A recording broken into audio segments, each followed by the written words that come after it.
I love the way that your hands swing past your left leg comfortably. It looks really comfortable. I know it's not, but it looks good. It looks repetitive. I love the fact that your shoulders are level.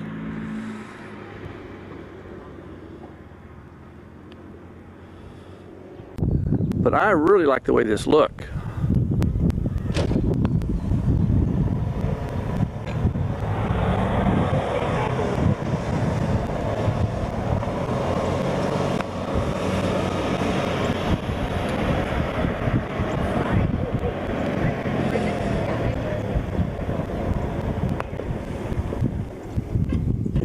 Even your misses are better.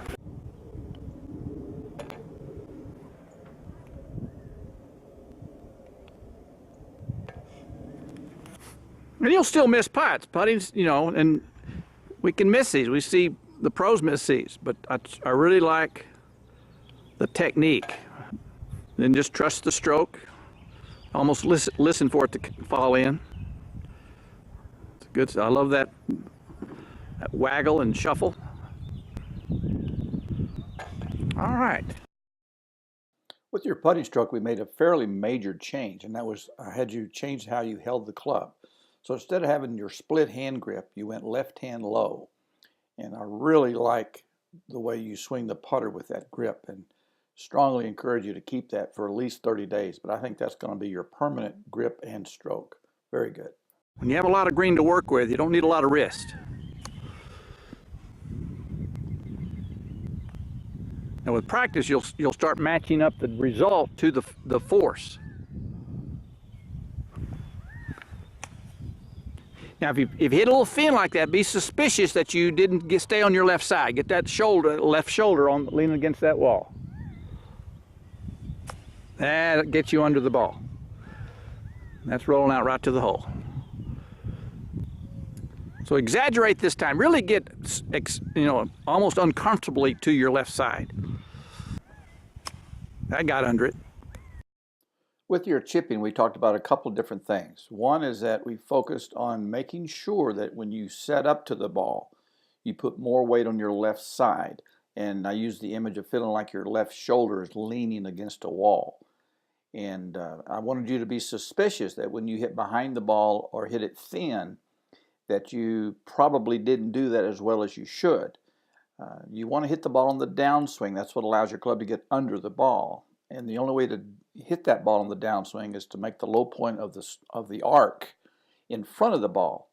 And that low point will tend to follow where your weight is. If you have the weight in the center of your body, the low point won't be far enough in front of the ball. So you want to have more weight on your left side to get that sensation. You want to feel like your left shoulder is leaning against that wall, and just stay on that wall as you take your backswing.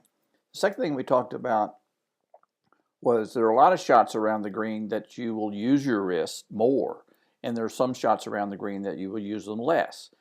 And when the ball is you don't have to hit it very far, and the pin is a little bit on the back side of the green so that the ball is going to hit the green and roll to the hole, and you don't need the ball to stop quickly, then you can use less wrist. And so this particular swing, you stopped your arms about waist high. You have a little bit of wrist hinge, but not a lot. And this allows you to sweep a little bit more. The ball will come off a little bit lower, and it'll still roll out to the hole.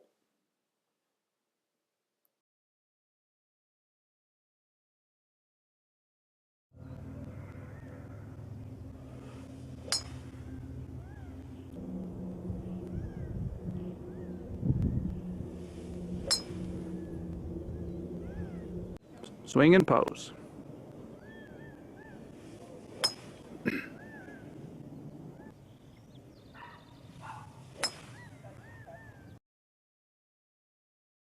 Partner to always have that same finish.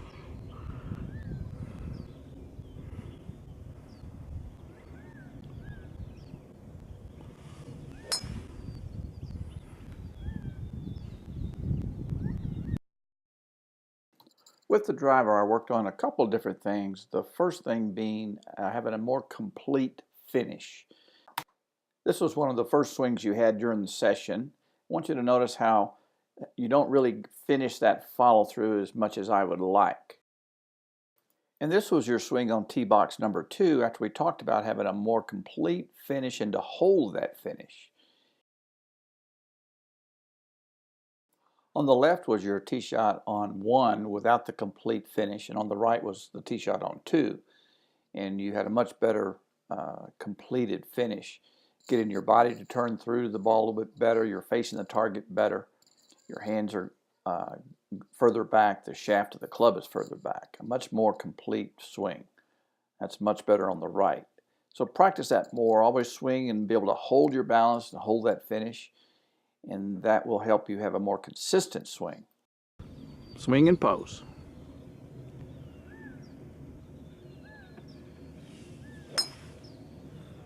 Beautiful pose, beautiful swing. Overswinging too, because you know you'll lose your balance if you overswing. Yeah, I do lose my balance a lot. So swing to that comfortable balance pose.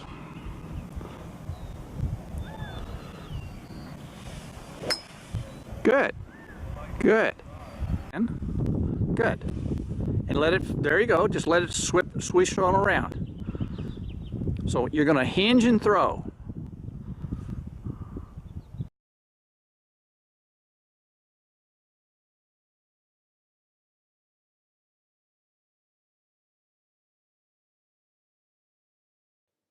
One of the other things we worked on was hinging the wrist a little bit more in your backswing. We were just trying to get a little bit more distance with our driver.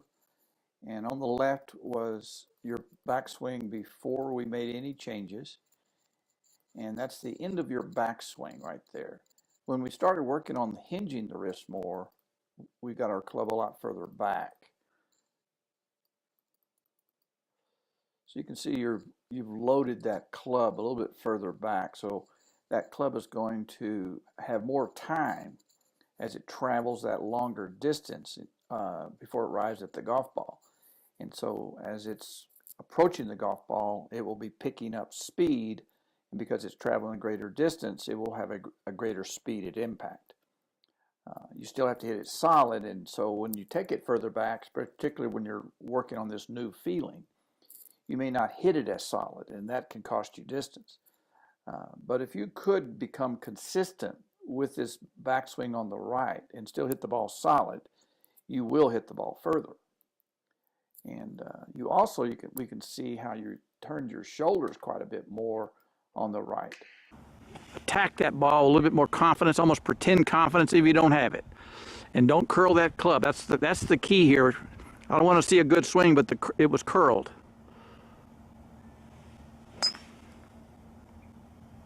Okay? So we're just going to be a little bit more aggressive, but it's controlled aggression. Yes, that's what I want to see.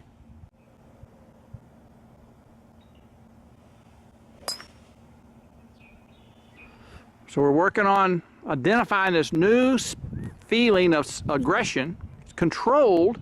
It's not out of whack. With the driver, I worked on several things. One is I worked on your finish, try to swing to a nice balanced pose. We continued to make sure that when we set the club behind the golf ball, we don't curl it. That'll make it go low and left. We make sure that the bottom of the head of the club is sitting on its sole. And then when you look down at it, you can see the angle on the face of the club. That is a very important setup thought, that when you set up to the golf ball, you've got the teed up properly and the height that you want. Have it to the left of your arc so you can swing up on the golf ball. But you also have to make sure that you haven't curled that over. So that's very important to repeat every time. And toward the end of this driver session, we worked on just trying to swing a little bit more aggressively and not be too timid with your swing. And so you did start hitting a lot better and further when you had that swing thought of being aggressive, hit it hard. And one of them went remarkably further than the others. Now, if you swing so hard that you lose your balance and you lose your ability to hold your finish, then you have swung too hard. And so we want to try to experiment and practice swinging fluid and fast and through the shot, but you still have to maintain good form and good balance.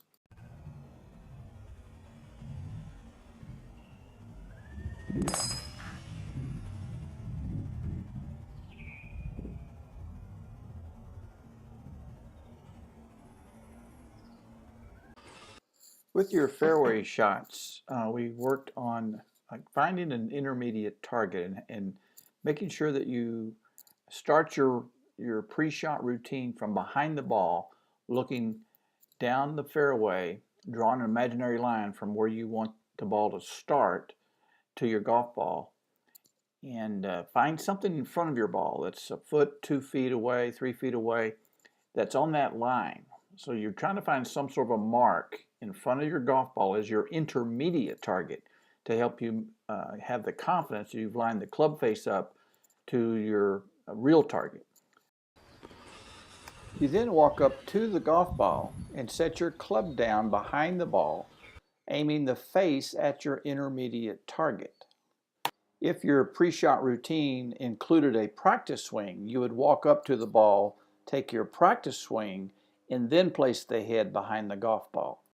Once you were confident that you had the club face where you wanted it, you would then shuffle your feet and get comfortable to the club, and so that your alignment was perfect. Then you would make your golf swing.